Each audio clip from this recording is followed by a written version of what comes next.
Hello guys, আসসালামু আলাইকুম। সবাই কেমন আছেন? আমরা আলহামদুলিল্লাহ ভালো আছি। বাংলাদেশের সীমান্ত জিরো পয়েন্ট মানে বাংলাবান্ধা। বাংলাবান্ধায় যারা গেছেন তারা এই সম্পর্কে হয়তোবা জানেন। আমরা গত 2 দিন আগে বাংলাবান্ধায় গিয়েছিলাম।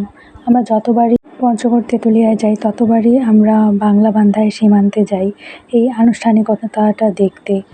এই যে পতাকাটা নামানো হয় এই প্যারেডটার মাধ্যমে, এটা দেখতে খুবই দারুণ লাগে। দূর থেকে বোঝা যাচ্ছে না।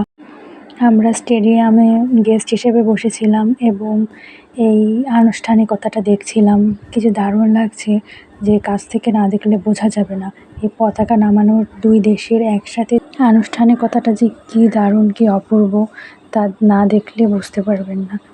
আমরা এখানে যেহেতু গেস্ট হিসেবে গিয়েছিলাম, তাই সম্মানের সাথে আমরা উপর থেকে সম্পূর্ণ প্রোগ্রামটিকে উপভোগ করেছি। আপনারা যদি এখানে যান তাহলে অবশ্যই বিকালে যাবেন এই প্রোগ্রামটিকে দেখার জন্য। বিকাল 4টার পরপরই এই প্রোগ্রামটি শুরু হয়ে যায়। আপনারা অবশ্যই দেখবেন। এখানে সবাইকে অ্যালাউ করছে না, অনেক পাবলিক আছে যারা সাইড থেকে দেখছে, দূর থেকে দেখছে।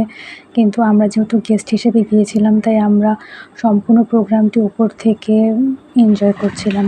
আর এদিকে বিজিবিরা আমাদের নাস্তার ব্যবস্থা করছিল, নাস্তা দিচ্ছিল। আমরা নাস্তা করছিলাম আর উপর থেকে সম্পূর্ণ প্রোগ্রামটি এনজয় করছিলাম। ভালো থাকবেন সবাই, আল্লাহ হাফেজ।